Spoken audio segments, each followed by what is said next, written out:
नमस्कार। प्रादेशिक समाचार के साथ मैं आसिया नाजली। पहले मुख्य समाचार। प्रधानमंत्री ने जम्मू कश्मीर में चुनाव कराने और केंद्र शासित प्रदेश को निर्वाचित सरकार प्रदान करने के लिए विधानसभा क्षेत्रों के परिसीमन का काम तेजी से पूरा करने की आवश्यकता पर दिया जोर। झारखंड में अब हर दिन 2.5 लाख लोगों के टीकाकरण का लक्ष्य। अब तक 14% आबादी को ही लगी है कोरोना वैक्सीन की पहली डोज। राज्य में तीसरी लहर से निपटने को तैयार किए जाएंगे चिकित्सक और नर्स। 8-9 जुलाई को बड़े मेडिकल कॉलेजों के चिकित्सक देंगे वर्चुअल प्रशिक्षण। और केंद्रीय शिक्षा मंत्री सीबीएसई परीक्षाओं के मूल्यांकन से संबंधित प्रश्नों पर आज विद्यार्थियों से करेंगे बात। और समाचारों से पहले एक जरूरी संदेश। देश भर में 18 वर्ष से अधिक आयु के सभी लोगों के लिए सरकारी केंद्रों में निःशुल्क टीकाकरण अभियान चलाया जा रहा है। आपसे अपील है कि कोविड रोधी टीका जरूर लगवाएं। कोरोना महामारी के प्रति कोई भी लापरवाही न बरतें। जब तक आवश्यक न हो घर से बाहर न निकलें और इन आसान उपायों का पालन करें।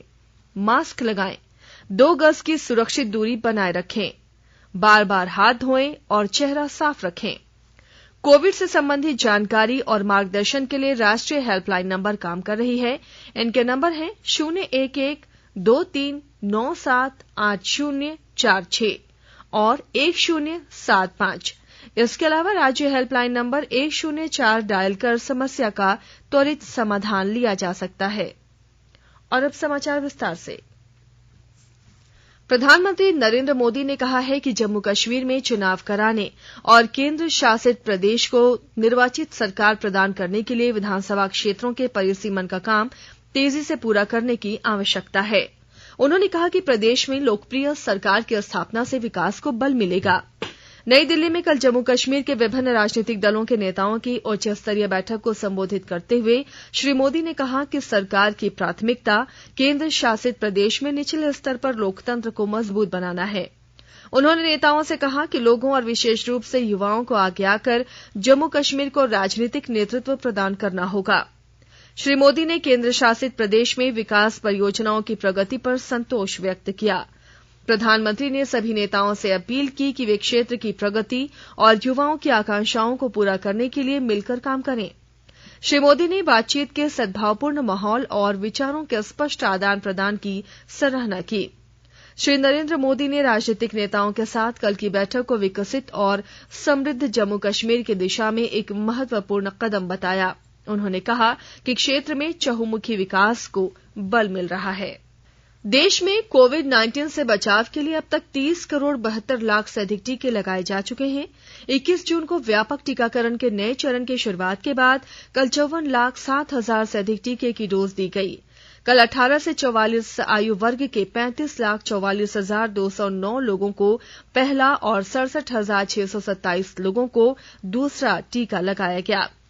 टीकाकरण अभियान का तीसरा चरण शुरू होने के बाद से 37 राज्यों और केंद्र शासित प्रदेशों में 7 करोड़ 43 लाख 45 हजार से अधिक लोगों को पहला टीका लगाया गया, जबकि कुल 15,70,839 लोगों को दूसरा टीका लगाया गया है। आंध्र प्रदेश, असम, बिहार, छत्तीसगढ़, दिल्ली, गुजरात, हरियाणा, झारखंड, कर्नाटक, केरल, मध्य प्रदेश, महाराष्ट्र, राजस्थान, तमिलनाडु, तेलंगाना, ओडिशा, उत्तर प्रदेश और पश्चिम बंगाल में 18 से 44 आयु वर्ग के 10 लाख से अधिक लोगों को कोविड टीके की पहली डोज मिली है। झारखंड सरकार ने अब राज्य में टीकाकरण की रफ्तार और बढ़ाते हुए प्रतिदिन 2.5 लाख लोगों का टीकाकरण करने का निर्णय लिया है। राज्य सरकार ने प्रतिदिन 2.5 लाख टीकाकरण करने को लेकर सभी जिलों के दैनिक लक्ष्य भी तय कर दिए हैं। स्वास्थ्य विभाग के अपर मुख्य सचिव अरुण कुमार सिंह ने कल वीडियो कॉन्फ्रेंसिंग के माध्यम से भी इस लक्ष्य को पूरा करने के लिए कई निर्देश दिए। झारखंड के लिए टीकाकरण की रफ्तार बढ़ानी इसलिए भी जरूरी है क्योंकि यहां अभी तक कुल आबादी में से 14% को ही पहली डोज का टीका लग सका है।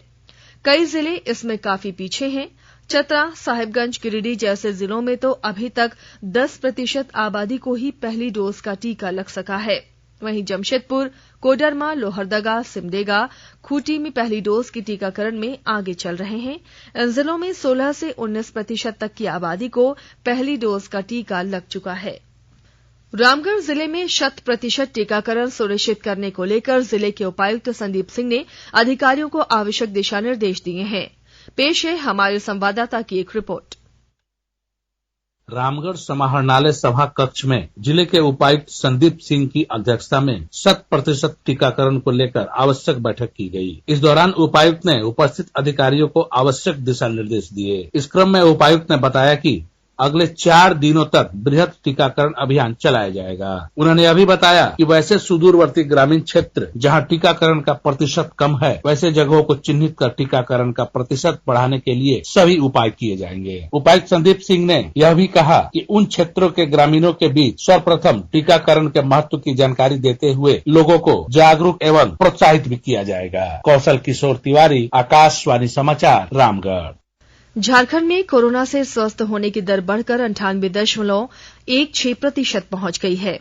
राज्य भर में पिछले 24 घंटे के दौरान 114 नए कोरोना संक्रमित मिले हैं। इसी के साथ झारखंड में अब तक मिले कोरोना संक्रमितों की संख्या बढ़कर 3,45,028 पहुंच गई है। वहीं दूसरी ओर कल 252 लोगों को स्वस्थ होने के बाद अस्पतालों से छुट्टी दे दी गई। इसी के साथ राज्य में अब तक स्वस्थ होने वालों की कुल संख्या बढ़कर 3,38,698 पहुंच गई है। वहीं कल राज्य भर में 2 कोरोना संक्रमितों की मौत के बाद अब तक मरने वालों की कुल संख्या बढ़कर 5,106 पहुंच गई है, जबकि सक्रिय मामलों की संख्या 1,224 रह गई है। आकाशवाणी के ताजा तरीन समाचारों के लिए आप हमारी वेबसाइट newsonair.com पर लॉग इन कर सकते हैं। ताजा समाचार Twitter handle @AIR news alerts और Facebook page All India Radio news पर भी उपलब्ध है। आप प्रादेशिक समाचार एकांश के ट्विटर हैंडल @AIR न्यूज_रांची और फेसबुक, इंस्टाग्राम पेज तथा YouTube channel AIR news Ranchi पर भी हमारे बुलेटिन सुन सकते हैं। प्रादेशिक समाचार आप आकाशवाणी रांची से सुन रहे हैं और अब पेश है कोरोना से बचाव के कुछ संदेश। कोविड-19 से बचाव और सुरक्षित रहने के 3 उपाय। मास्क लगाएं, 2 गज दूरी है जरूरी, सुरक्षित दूरी रखें, हाथ और मुंह साफ रखें।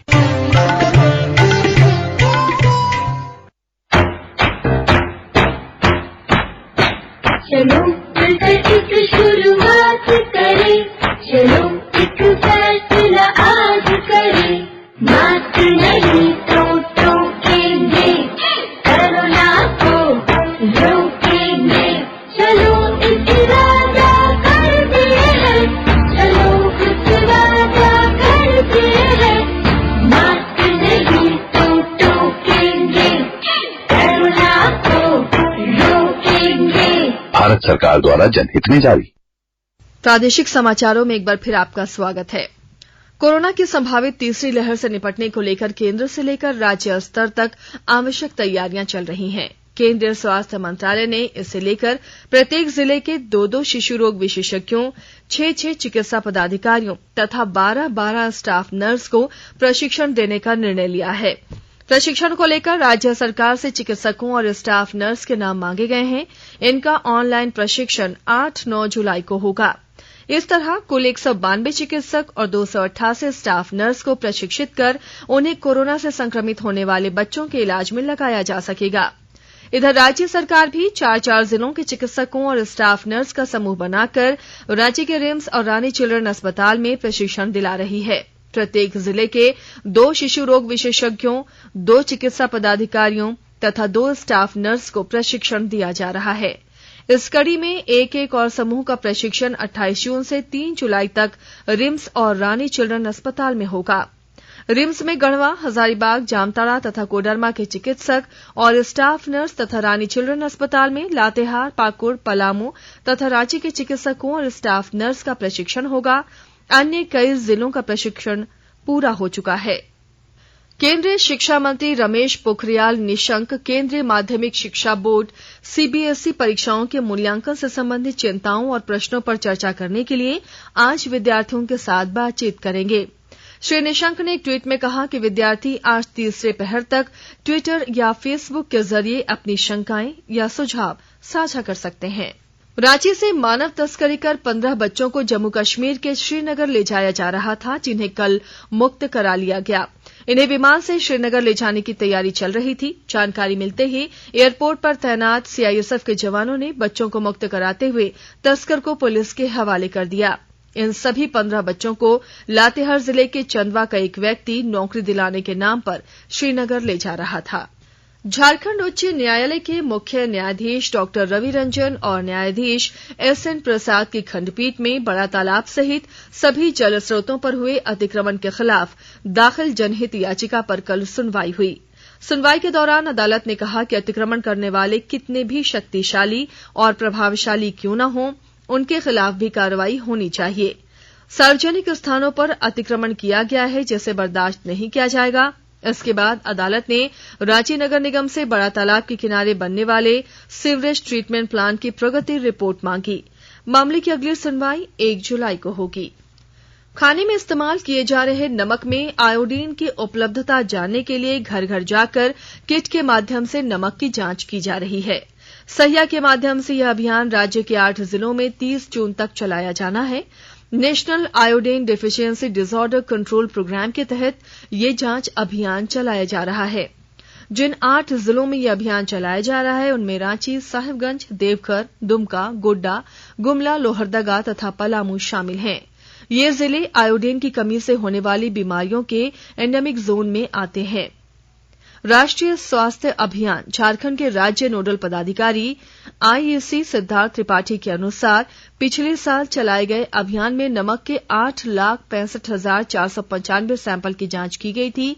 इनमें 72% सैंपल में आयोडीन की पर्याप्त मात्रा मिली थी, जबकि 27% सैंपल में इसकी मात्रा कम पाई गई थी। देश में अब तक 140 करोड़ बैंक खातों में से 120 करोड़ खाते आधार से जोड़े जा चुके हैं, जिससे लोग औपचारिक रूप से वित्तीय व्यवस्था में प्रवेश कर पाए हैं। आकाशवाणी के मार्केट मंत्र कार्यक्रम में हिस्सा लेते हुए भारतीय विशिष्ट पहचान प्राधिकरण UIDAI के मुख्य कार्यकारी अधिकारी डॉक्टर सौरभ गर्ग ने कहा कि देश में लगभग 29 लाख माइक्रो एटीएम के माध्यम से लोग आधार पर आधारित भुगतान प्रणाली का उपयोग करके वित्तीय लेन देन कर रहे हैं। निशानेबाजी में विश्व के दूसरे नंबर के खिलाड़ी सौरभ चौधरी ने कल क्रोएशिया के ओसिजेक में ISSF विश्व कप में पुरुषों की 10 मीटर एयर पिस्टल स्पर्धा में कांस्य पदक जीता। सौरभ ने 581 अंकों के साथ क्वालीफाई करने के बाद 8 खिलाड़ियों के फाइनल में 220 अंक बनाए। ईरान के जवाद फरोफी ने विश्व कप में लगातार दूसरी बार स्वर्ण पदक हासिल किया, जबकि सर्बिया के अनुभवी और 3 बार के ओलंपियन दामिर मिकेक को रजत पदक मिला। विश्व के नंबर 1 खिलाड़ी भारत के अभिषेक वर्मा इस स्पर्धा में 179.3 अंक के साथ 5वें स्थान पर रहे। और अब कुछ संक्षिप्त खबरें। आकाशवाणी लेह आज अपनी स्थापना का स्वर्ण जयंती मना रहा है। साल 1968 से 1978 तक लगातार 2 बार सांसद रहे कुशल बकुला रिनपोचे ने 1971 में आज ही के दिन आकाशवाणी के लेह केंद्र की स्थापना की थी। सरायकेला खरसावां जिले में संचालित बिरसा हरित ग्राम योजना, प्रधानमंत्री आवास सहित विभिन्न योजनाओं को समय पर पूरा करने के लिए उपायुक्त अरवा राजकमल ने कल पदाधिकारियों को दिशा निर्देश दिए। गोड्डा जिले के मेहरमा प्रखंड में प्रशासन ने बिना माइनिंग चालान के 35 ट्रकों को जब्त किया। इन ट्रकों पर पत्थर, चिप्स और बालू लदे हुए थे। और अब अखबारों की सुर्खियां। राज्य से प्रकाशित होने वाले सभी अखबारों ने जम्मू कश्मीर को लेकर प्रधानमंत्री नरेंद्र मोदी की सर्वदलीय बैठक की खबर को पहले पन्ने पर प्रमुखता से प्रकाशित किया है। दिल और दिल्ली से दूरी हटाने की कोशिश शीर्षक से हिन्दुस्तान ने प्रमुखता से खबर को प्रकाशित किया है। वहीं दैनिक जागरण ने लिखा है, परिसीमन होते ही होंगे कश्मीर में चुनाव। वहीं अंग्रेजी दैनिक द टाइम्स ऑफ इंडिया और हिन्दुस्तान टाइम्स ने भी प्रधानमंत्री की बैठक की खबर को पहले पन्ने की सुर्खी बनाई है। 31 जुलाई तक सभी बोर्ड के 12वीं का रिजल्ट जारी करने के उच्चतम न्यायालय के आदेश की खबर को प्रभात खबर और दैनिक भास्कर ने पहले पन्ने पर जगह दी है। और अब अंत में मुख्य समाचार एक बार फिर। प्रधानमंत्री ने जम्मू कश्मीर में चुनाव कराने और केंद्र शासित प्रदेश को निर्वाचित सरकार प्रदान करने के लिए विधानसभा क्षेत्रों के परिसीमन का काम तेजी से पूरा करने की आवश्यकता पर दिया जोर। झारखंड में अब हर दिन 2.5 लाख लोगों के टीकाकरण का लक्ष्य। अब तक 14% आबादी को ही लगी है कोरोना वैक्सीन की पहली डोज। राज्य में तीसरे लहर से निपटने को लेकर तैयार किए जाएंगे चिकित्सक और नर्स। 8-9 जुलाई को बड़े मेडिकल कॉलेजों के चिकित्सक देंगे वर्चुअल प्रशिक्षण। और केंद्रीय शिक्षा मंत्री सीबीएसई परीक्षाओं के मूल्यांकन से संबंधित प्रश्नों पर आज विद्यार्थियों से करेंगे बात। इसके साथ ही आकाशवाणी रांची से प्रादेशिक समाचार का ये बुलेटिन समाप्त हुआ। नमस्कार। घर में रहिए, सुरक्षित रहिए और सुनते रहिए आकाशवाणी।